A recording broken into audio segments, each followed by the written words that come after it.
So CNN has absolutely, positively, 100% without a doubt invented out of whole cloth who they think the front runner is for 2020. So this is a horrendous video based on absolutely nothing. Let's watch and then we'll talk about it. Heading into 2019, here's a look at the top Democratic candidates for president come 2020. There's lots of movement on this month's list as candidates begin the real jockeying to announce and run for president. Kirsten Gillibrand from New York rejoins our list, which means Montana Governor Steve Bullock is out. The only steadiness, Vice President Joe Biden is still our third most likely to be the nominee. The biggest change is in our runner-up spot, where Beto O'Rourke leaps all the way to number 2, displacing Elizabeth Warren, the Massachusetts senator, who drops to number 5. And here's why. If you are looking for the candidate who has the most organic excitement around his potential bid, it's Beto O'Rourke.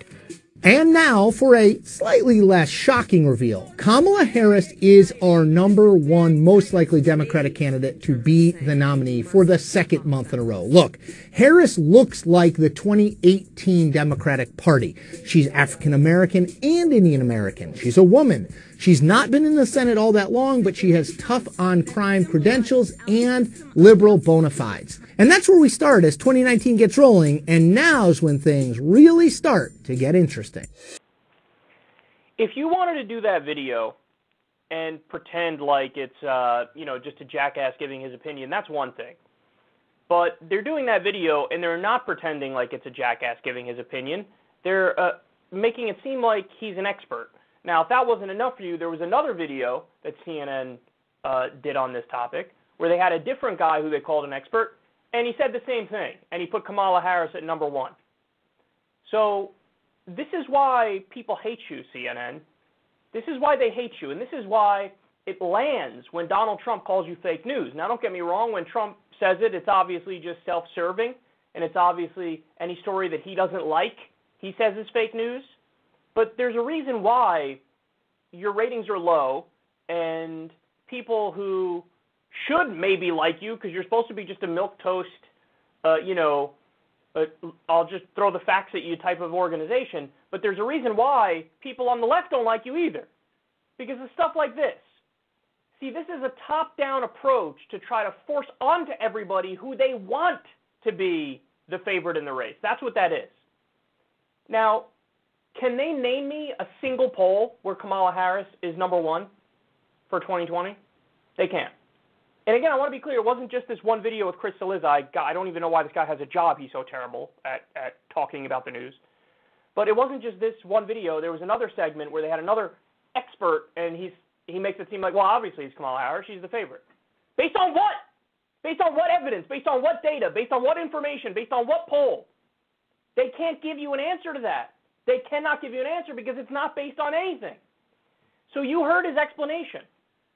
He said, well, I mean, listen, the reason why I'm putting her there is so she's African American and she's also Indian American and she's tough on crime. What does that have to do with anything? What is any of that? Tough on crime? That's not historically the Democratic-based position. The Democratic-based position is supposed to be, hey, we believe more in rehabilitation than punishment. We want to give people a second chance. And especially when it comes to something like the drug war, the litmus test position on the left is you're in favor of ending the drug war, right? I mean, everybody was cheering on Obama, rightfully so, when he started releasing nonviolent drug offenders at the end of his term. So you're going to use as a reason for Kamala Harris to be number 1, the front runner for 2020 on the Democratic side. One of your reasons is she's tough on crime. Guys, these mainstream media bobblehead idiots just don't know what the fuck they're talking about. Listen, you go back and you look at my coverage in the 2016 primaries, and I was spot on when it came to my predictions. So it was when when we only had 4 states vote on the Republican side, I predicted it would be a miracle if Trump didn't win the nomination. I predicted he would win the nomination. That was at a time when all the other mainstream pundits were saying, no, you can't. You're calling it this early? Don't be ridiculous. It's going to be Marco Rubio or Jeb Bush or somebody respectable the establishment allows, yes. And they were dead wrong, and I was dead right. the first video I did when Trump actually got the nomination, when it was official, is one where I said, oh my goodness, if Bernie Sanders doesn't get the nomination on the Democratic side, Donald Trump is the favorite to be president of the United States. Now, again, these are all things the establishment scoffs at, but why was I saying them? It was based on evidence. It was based on data. It was based on polling, plus my interpretation of how well they're running their campaigns based on my experience in politics, but which is also based on more data and information. Now, Chris Cillizza, on the other hand, this is not, it's just his opinion. It's based on absolutely nothing. It's based on absolutely nothing. He is from the Washington establishment elitist pundit class. And in the circles they run in, that's, to them, it's like, of course, Kamala Harris. Hello? The establishment loves her, and she's also a person of color, and she's also, she's more moderate than one might think because she's tough on crime. You need to have moderate bona fides in order to win the election and get the Democratic nomination. They're so fucking out of touch with the times. And by the way, you're probably thinking, they didn't even mention Bernie Sanders in that video. You want to know what number they have him at? 6.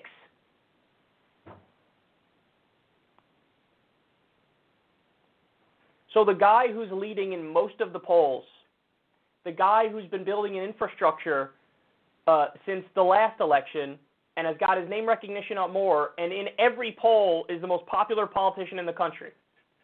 That guy they have at number 6. Listen, the good news from this is they're gonna attack Bernie so much and be smug and dismissive and condescending towards Bernie so much, it's actually going to end up helping him. That's what's going to happen. And a similar thing happened with Trump. Remember what they did with Trump in the last election? He got billions of dollars worth of free media. Now, it wasn't like all of that was positive. The overwhelming majority of it was negative. But it actually is true that, any press is better than no press.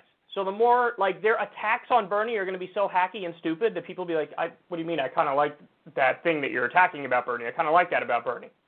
And they're going to fuck up, and they're going to make it so that he becomes more and more popular, and they're going to help him. Because they don't know what the fuck they're doing. They don't. And by the way, they literally laugh at you in Washington, D.C. if you bring up that you think Bernie Sanders is going to be the nominee or you think he's the best candidate. They will literally laugh at you. They've learned nothing. They learned nothing from the 2016 election and from Donald Trump turning politics on its head and overturning the apple cart and throwing out the old rule book on how to run and the way you get elected. Beyond irrelevant.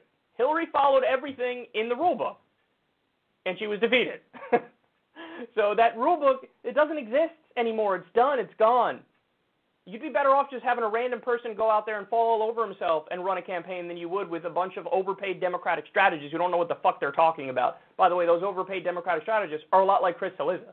They're like, oh, Kamala Harris obviously is the favorite. CNN did multiple segments on the same day pushing Kamala Harris. By the way, one of the reasons they do that,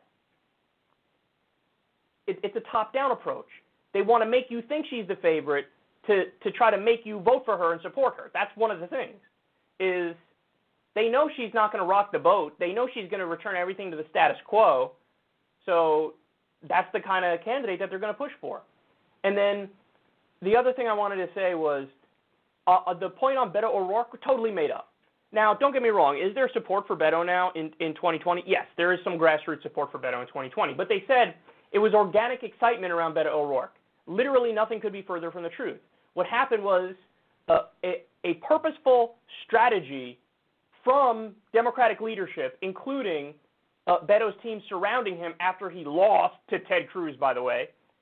They put his name out there on purpose. They were like, okay, let's talk about him for 2020. Let's do that. So it was a top-down approach. It was Democratic strategists and consultants who reach out to the media and say, do you want to write an article about maybe Beto considering running? Because I think maybe he's considering running. I think you should write that article. And then all these establishment outlets start running those stories. Then the smaller outlets pick it up, and then they create the chatter. Nobody would have, like, if there wasn't an attempt to do this, nobody would be talking about Beto 2020. Nobody would. But there was an active attempt to do it. Now flip the script and look at what the case is with Bernie. It was genuine grassroots support where people are begging Bernie, like, Bernie, please, man, can you run? You know, he said it the other day, Bernie's like, hey, listen, if there's the support there on the ground at the grassroots level, I'll run. If not, I won't. And everybody's like, yes, do it. On the grassroots, people are really saying, go, do it, please, please. Whereas Beto, it's the opposite. Beto, we're going to do it from the top down. We're going to make the media run these articles, and we're going to float his name, and then it's going to be media-driven. And that's what we're seeing right now.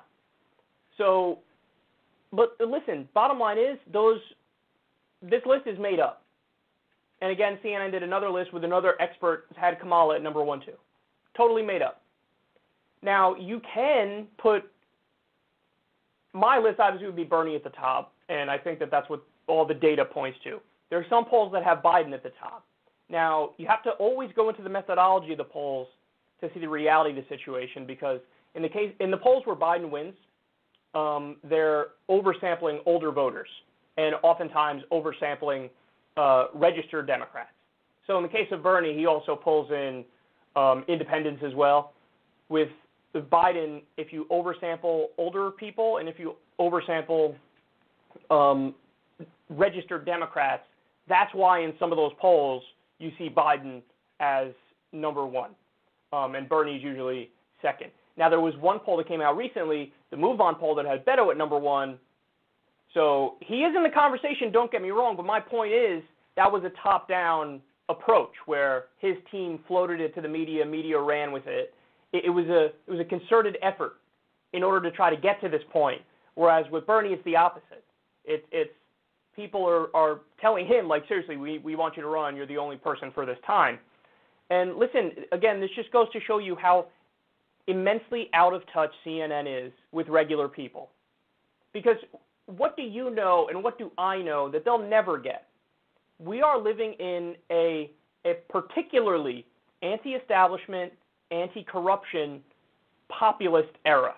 And that goes right and left. That's where all the energy is. All of the energy is anti-corruption, anti-establishment, and populist. And when you pick somebody like Kamala Harris, that is fundamentally the opposite. That's fundamentally the opposite. That's not populist, and that's pro-establishment.